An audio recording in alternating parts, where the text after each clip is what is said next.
Hello, everyone, and welcome into another episode of Dogs in the Draft. My name is Connor Riley, and today we are going to be talking about Georgia's massive tight end, Darnell Washington. Washington is a true unicorn at 6'7" and measuring in at 264 pounds at the NFL Combine, but he's probably even a little bit bigger than that, and I think there's a real chance as he develops as an NFL player, he could be even better than he was at the University of Georgia, which is saying a lot. So, Mike, what is an NFL team potentially getting in Darnell Washington?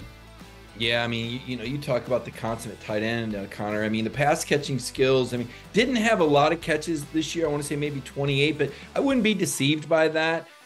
Brock Bowers was obviously the elite pass catching tight end, but Darnell has great hands. He's 6'7". You mentioned he weighed in at 264. I think he plays about 10 or 15 pounds heavier. That was probably a combine weight, so he could run that 4.6, 440. 11-inch hands. The 83-inch wingspan was a record for tight ends. But again, they don't put weight benches or measurements out on the field. You got to play the game. This guy is a tremendous player. He absolutely crushes defenders. It's almost like having an offensive tackle out there, another offensive tackle, in addition to a guy who just has fantastic hands, catch radius. We mentioned that wingspan, also 31-inch vertical. So this is a very large athletic player, really developed as a blocker in college. Saw himself on film, said, you know what? I don't like the way that looks. He wasn't asked to block much in high school. Came to Georgia, said, that's not going to be me. Turned into one of the best blockers in college football. I think he's a first-round pick. I see these projections, Connor, where he's in the second round, and I know there's some other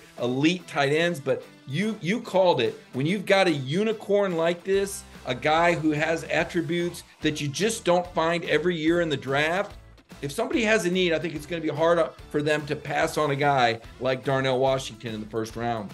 Yeah, his pass catching skills aren't as developed as, say, a Dalton Kincaid of Utah or a Michael Mayer out of Notre Dame. But you mentioned, Mike, he's by far the most accomplished blocker. And I think there's a reasonable belief that he can get better as an NFL player and is still yet to reach his ceiling, especially as a pass catcher there. I do think there's a chance he sneaks in at the end of the first round. I think the Cincinnati Bengals will pick number 28. New Orleans Saints at pick 29 are teams that could possibly take him.